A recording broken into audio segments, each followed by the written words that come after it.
پیغمبر علیه الصلاۃ والسلام د زمانې څخه وروسته د حضرت عمر رضی الله عنه زمانه راله.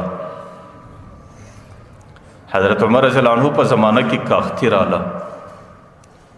چې کله کاختی ور باندې راله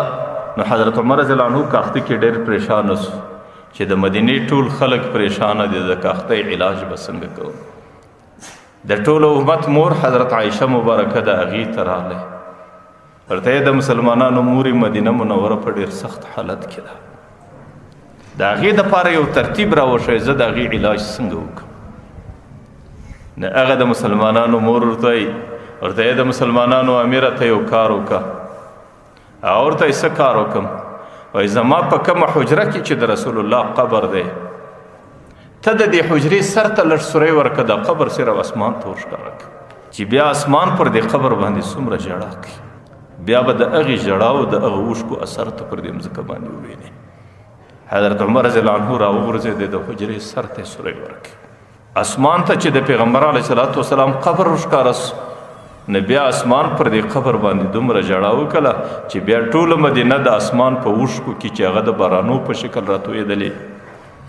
بیا د مدینې په ټوله تاریخ کې پر مدینه باندې داسې آباد کال نه رالی لکه هغه کال چې تیر سو. زه وایم چې حاجان مبارکان چې کله اوس مدینې منورې ته ورسي، د مدینې منورې قبله دا د جنوب په طرف کې ده، په دې طرف کې ده. د دې طرفه څه چې دې روضې ته وګورئ، د پیغمبر علیه السلام د روضې دې ګمبتې ته وګورئ، د دې ګمبتې په سر کې در اوسه پورې هغه سری سته، بیا در اوسه پورې هغه سری چا نه دی بند کړی چې صرف د پیغمبر علیه الصلاۃ والسلام قبر اسمان ته ورښکاروي. نو مومن بنده چې کله وفات سی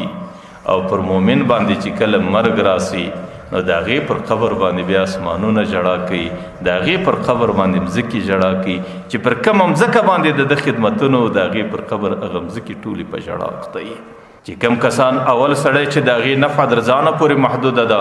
دویم سړی چې د هغې نفع در عیاله پورې ده، دریم سړی چې د هغې نفع در قوم و قبیلې پورې ده. که چیرې پر هغې باندې مرګ راسي نو د هغې په جنازت کې هغې زموږ دعاګانو ته محتاج وي چې د هغې په جنازه کې به شرکت کوو، د الله څخه به مغفرت ورله غواړو. لیکن پر دې څلرم سړي چې کله مرګ راسي، زه خو دا وایم په الله قسم موږ د هغې جنازې ته محتاج یو چې موږ به د هغې په جنازه کې په دې شکل باندې شرکت کوو چې د هغې د دې لوړې مرتبې په خاطر به الله تعالی زموږ مغفرت وکړي،